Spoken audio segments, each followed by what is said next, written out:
أينما كنا أينما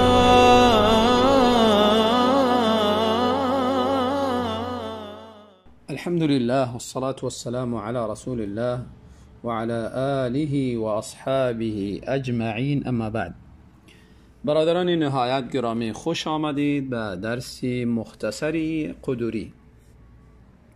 مختصری قدوری یکی از کتاب‌های معروف و عمده در مذهب حنفی نوشته شده. این کتاب ابوالحسین احمد بن محمد القدوری البغدادی رحمت الله علیه که در سال 428 هجری قمری وفات نموده است نوشته است. کتابی قدوری البته گفتیم کتاب بسیار عمده در فقه حنفی و در ردیف کتاب‌های ظاهر الروایه قرار دارد. کتاب‌های ظاهر الروایه همان کتاب‌هایی است که امام محمد مستقیما از امام ابو حنیفه و ابو یوسف روایت میکنه با سند. البته کتاب مختصری قدوری با سند ذکر نمیکنه، اما به اعتبار عمده بودن و قوت در ردیف کتاب‌های ظاهر روایه ذکر میکنه. و مؤلف کتاب شخصیت بسیار شناخته شده، عالم متبحر، صاحب ذکاوت و جاه و مرتبه و مرجع در مذهب حنفی در عصر خود در شهر بغداد شناخته شده. معلومات خطیب بغدادی رحمت الله علیه در تاریخ خود ذکر میکنه و از او روایت هم کرده، بعضی چیزا را نوشته هم کرده. خودش میگه کتبت عنه و کان صدوقا و کان ممن انجب فی الفقه لذکائی الى آخر عبارتی که ذکر میکنه در وصفش. همچنان سمعانی مدحش میکنه و از جمله علمای متبحر ذکر میکنه و عبارتی خطیب در وصفش ذکر میکند. ابوالحسین قدوری نسبت شده به قدوری القدوری و کتابش هم مشهور به قدوری است. در نسبت قدوری علما دو توجیه ذکر میکنن. یکی قدوری نسبت به قدوره، یعنی نسبت به شهر و مکان و جا. قدوره منطقه یا قریه بوده در بغداد، میگن با مو قریه نسبت داده شده. البته در بلدان زیاد تلاش کردیم به نام قدوره قریه پیدا نکردیم، والله اعلم. اما نسبت دیگری بعضیا گفتن قدوری نسبت به قدور جمع قدر و قدر دیک گفته میشه، یعنی مهنتی دیک فروشی داشتن و علمای سابقه عادت چان بودن هر کدام اصحاب مهنه بودن، کار میکردن، از آبیله دست خود نان میخوردن و این افتخار بود برشان. متاسفانه در متأخرین بعضی ها کار کردن عالمه را بسیار ننگ میدانن و در حقیقت بی حرمتی برای عالم میدانن. ولی عالم باید در میدان دعوت داعی باشه، در میدان علم مبلغ باشه، علم به دیگران برسانه و در میدان کار بزرگترین دهقان و بزرگترین کسب کار باشه. همچنان تاجر، علمای بسیار بزرگی تاجر بودن. کارهای دیگری در وصفشان ذکر شده که کارها را انجام میدادن. کار عیب نیست، ناکاری، بیکاری اینها عیب است. المهم امام ابوالحسین قدوری کتابی نوشتن به نام مختصر قدوری و می کتاب با می نام مشهور شده و این کتاب خدا افتتاح کردن به بسم الله الرحمن الرحیم و عادت مؤلفین است که وقتی که تألیف کنن بنا به چند اسبابی در ابتدای کتاب خود بسم الله الرحمن الرحیم و الحمدلله را یا هر دو را یک جا جمع ذکر میکنن. اولی که در قرآن کریم بسم الله الحمدلله ذکر شده، اقتدا به قرآن کریم را ذکر میکنن. و یا این که بنا به بعضی روایات ضعیفی که در باب آمده کل امر ذی بال لم یبدأ بسم الله الرحمن الرحیم فهو اقطع یا ابتر، و همچنان در وصف الحمدلله آمده، یعنی هر کار خیر که در او کار خیر به بسم الله افتتاح نشه شروع کرده نشه و در حقیقت یعنی عملی است که ناقص است و عملی است که کامل نمی باشه. و همچنان رسول الله صلی الله علیه و سلم، اقتدا به رسول الله صلی الله علیه و سلم و دیگر پیامبران، رسول الله صلی الله علیه و سلم تمام نامه هایشان افتتاح به بسم الله الرحمن الرحیم میکردن و بسم الله را در ابتدای نامه هاشان نوشته میکردن. و از سلیمان علیه السلام که در قرآن نقل حکایت شده انه من سلیمان و انه بسم الله الرحمن الرحیم، پس نوشتن بسم الله و الحمدلله در اول کتاب یا اکتفا به یکی از اینها کردن عمل ممدوح و عمل مبارک می باشه. بعد از او ذکر میکنه کتاب الطهارتی. امام قدوری بدون کدام مقدمه و بدون کدام مسائل دیگری شروع میکنن به اصلی مطلب.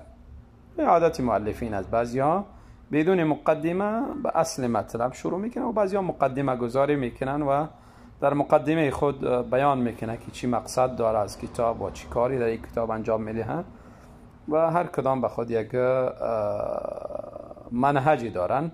منهجی امام قدوری همیست که به اصل مسائل پرداخت میکنه، اصل مسائل شروع کردن.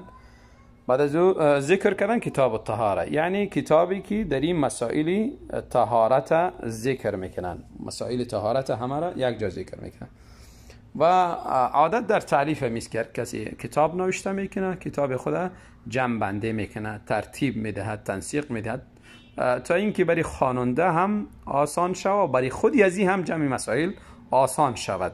اگر کتاب بدون ترتیب ذکر کنه خواننده برش بسیار پیچیده میاد و از خواندن از او خسته میشه و شخصی که کتاب هم نوشته میکنه هم نمیدونه که من چی نوشته کردم، مسائل غیر مرتب ای را کجا ذکر کنم، ای آیا ذکر شده در باب فلانی یا نشده. پس بنا به او خاطر ترتیب در تعلیف بسیار مهم است. ابتدا کتاب طهارت ذکر کرده و در زیر کتاب طهارت تمام مسائل طهارت که مربوط به نماز به وضو میشه او را ذکر میکنه. بعد از کتاب طهاره فوراً به اصل مطلب رفتن آیت ذکر میکنن یا ایها الذین آمنوا اذا قمتم الى الصلاة الآیه. این آیت اصل است در باب وضو، آنچه که مهم در وضو است آیت او را ذکر میکنه. یعنی نماز بدون وضو اصلا وجود نداره، وضو شرط در نماز است و در وضو مسائل مهم یا فرائض مهمی که است او را در این آیت ذکر میکنه، از جمله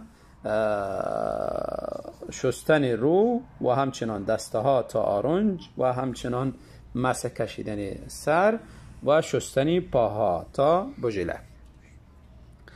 امام قدوری وقتی که این آیت ذکر میکنه بعد از او مباشر مستقیم میفرماید ففرض الطهارة غسل الاعضاء الثلاثه.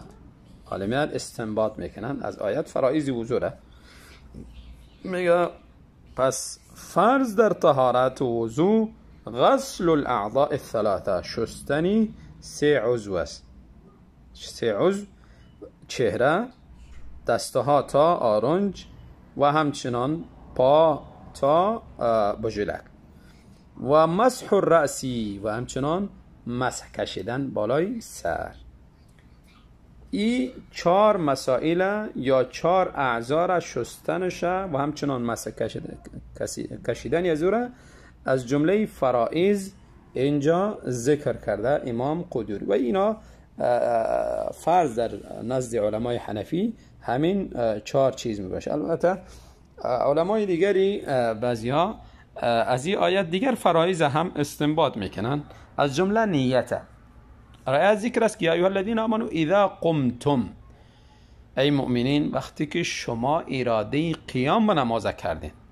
اینجا نیت هم استدلال میشه که نیت از جمله فرائضی وضو می باشه. قسمی که در دیگر عبادات از جمله فرائضش واجباتش نیت است، یعنی بدون نیت هیچ عبادتی اساس نداره و وضو را هم از جمله عبادات دانسته میگویند که نیت در وضو شرط است، نیت در وضو فرض است، جمله فرائضش است، رکنش است.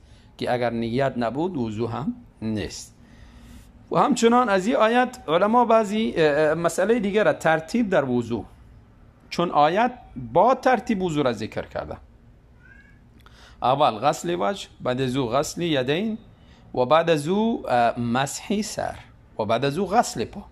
یعنی همه مغسولات، همه جا اعضایی که شسته میشه یک جا ذکر نکرده بعد از مسح سر ذکر کنه، بلکه با ترتیبی که در وضو با همون ترتیب، با ترتیبی که وضو ثابت شده از رسول الله صلی الله علیه وسلم با همون ترتیب آیت ذکر کرده.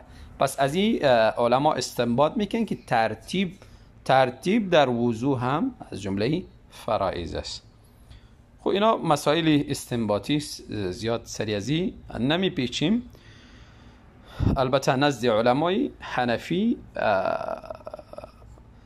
فرض طهارت 4 چیز است. ایرا بدانیم 4 چیزی که امی آیت ذکر کرده و این آیت اصل است برامو 4 چیز.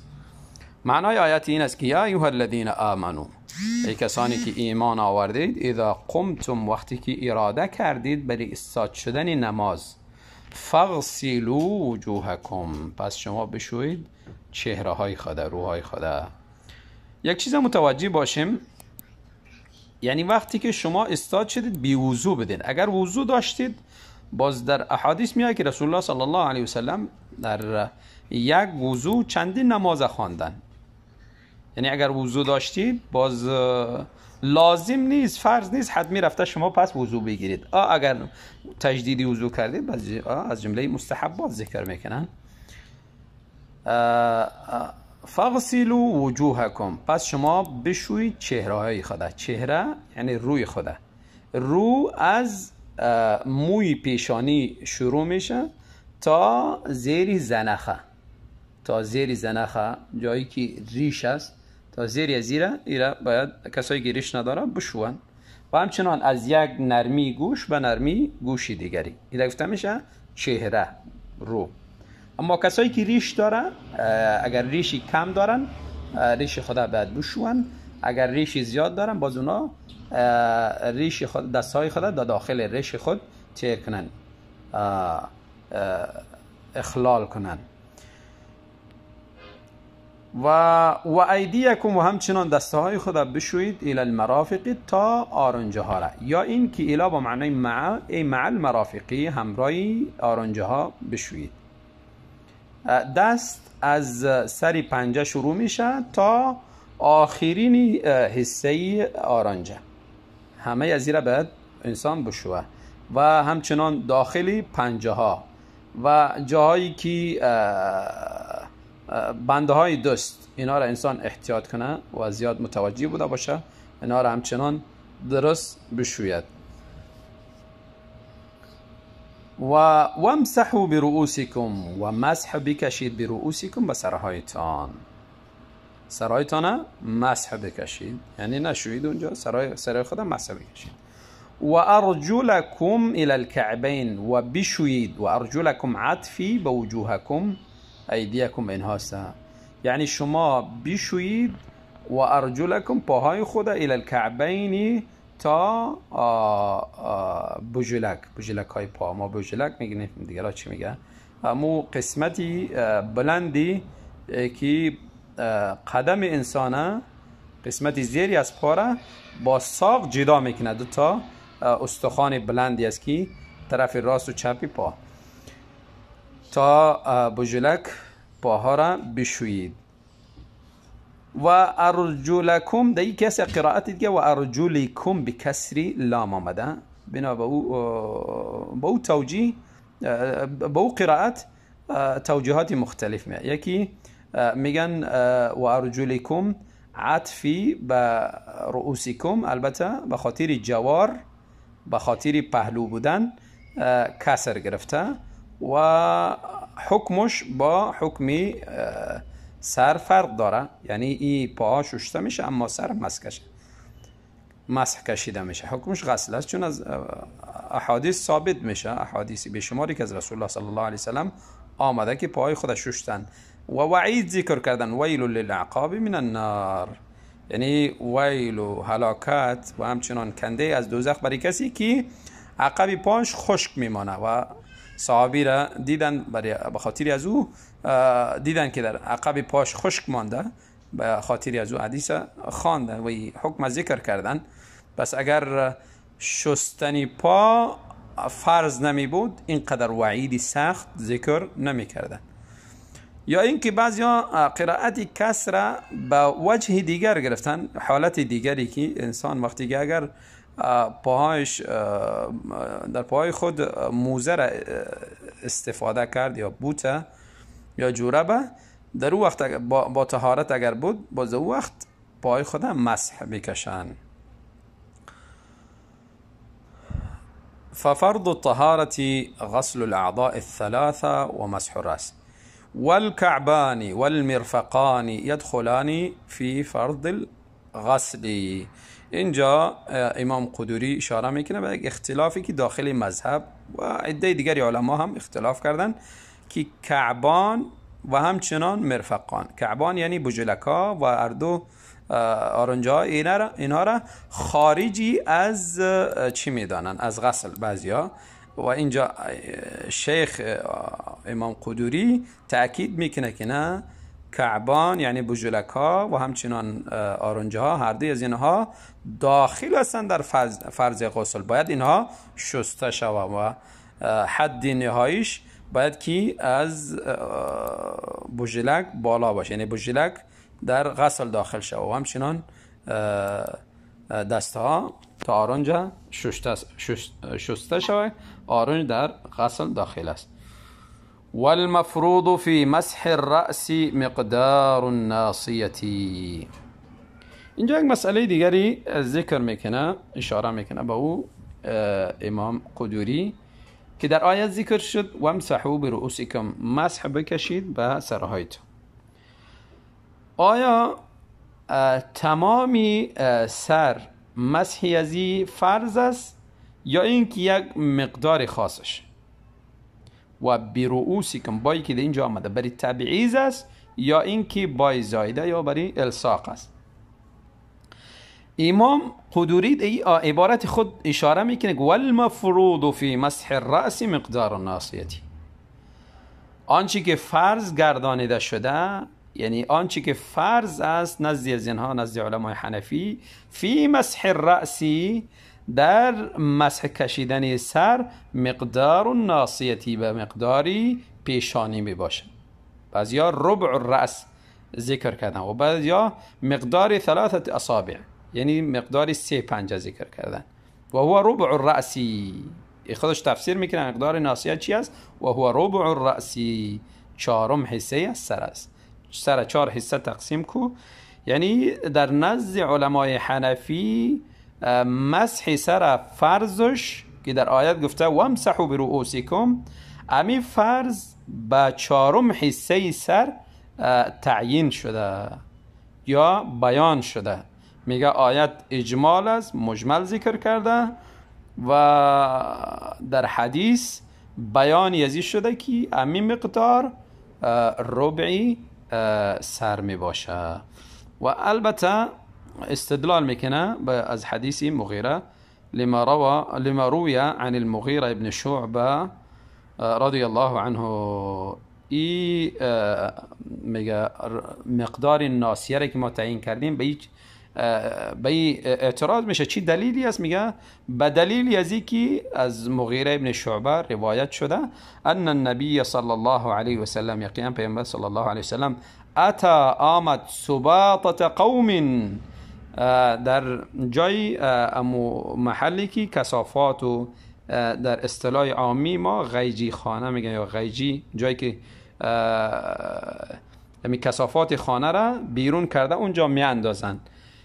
در جای امو کمامه یا اینکه انداختنی امو کثافات اونجا آمدن، فباله، پس اونجا پیشاب کردن، و توضع، و بعد از پیشاب وضو کردن، و مسح، و مسح کشیدن علی ناصیتی، به پیشانی خود یا اینکه به موهای پیشانی خود. ناصیه اطلاقش به پیشانی هم میشه و به موهایی که در پیش رو است با هم میشه. و خفیه، و همچنان مسح کشیدن بالای هر دو خف خود. در بعضی روایات میاد که مغیره ابن شعبه میخواست که موزه های رسول الله صلی الله علیه وسلم بکشد، فرمود که دعوهما فانی ادخلتهما طاهرتین، بگذار که میره هر دو را پاک پوشیدم. آلی از این حدیث استدلال میکنن که مقداری که فرض است در مسح راس امو ناسیه است، یعنی مقدار ناسیه است که ربع راس تعبیر شده و از این حدیث استدلال کرده. البته علمای دیگری میگویند که از جمله مالکی ها و همچنان حنبلی ها، اینها میگن تمامی سر مسحش فرض است و بایره که داری به رؤوسی که میگه با برای الساق است، یعنی مسح بکشید سرتانه. وقتی که آیت عموم ذکر کرد همه سر در بر میگیرد. و همچنان استدلال میکن از احادیثی که در باب از رسول الله صلی الله علیه وسلم روایت شده، میگن آنچه که احادیث روایت شده و صحابه نقل کردن از وضوء رسول الله صلی الله علیه وسلم در همه صریح است که رسول الله صلی الله علیه وسلم تمامی سر را مسح میکشیدن، از ابتدا جایی که مو است از پیشانی از اینجا تا آخری حصه‌ای که در قفای انسان در پشت انسان مو ختم میشه تا اونجا میکشیدن و از اونجا پس دوباره می آوردن. و همچنان در این حدیث از این حدیث هم استدلال میکنه، میگه در این حدیث یک چیزی دیگری ذکر شده که مسح در بعضی الفاظ میگه که و مسح علی ناصیتی و عمامته، مسح بالای پیشانیشان کشیدن و همچنان به اضافه از او بالای عمامه داشتن، لنگی داشتن، بالای لنگی خود هم مسح کشیدن. میگن اگر اکتفا به ناصیه می بود باز بالای عمامه خود مسح نمی کشیدن، یعنی حتمی بوده به خاطر مسح بالای عمامه کشیدن. اگرچه علما جوابایی دارن، خب هر صورتی مسئله اختلافی زیاد پیش نمیریم، علما هر کدام به خود استدلال دارن. اگر کسی رأی شمیست که به مقداری از مسح سر فرض ساقط میشه و از دو صورت بنا به حدیثی که استدلال میکنه و بنا به توجیهی که از آیت برای تبعیض میگیرن، دیگر انسان نمیدانه حکم کرده نمیتونه که وضوی شما نشده. و اما کسایی که کامل مسح میکشن اینا در شکی نیست که به آنچه که وضوئی که از رسول الله صلی الله علیه و سلم نقل شده با او عمل کردن، وضوئی که از رسول الله صلی الله علیه و سلم نقل شده با او عمل کردن.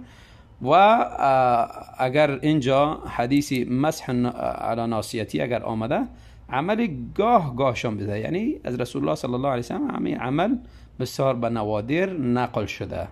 پس آنچه که به تواتر از رسول الله صلی الله علیه و سلم نقل شده مسح کاملی سر است. احوط بهتر امیست که انسان کاملی سر مسح بکشد. و به همین اکتفا میکنیم و صلی الله و سلم علی نبینا محمد.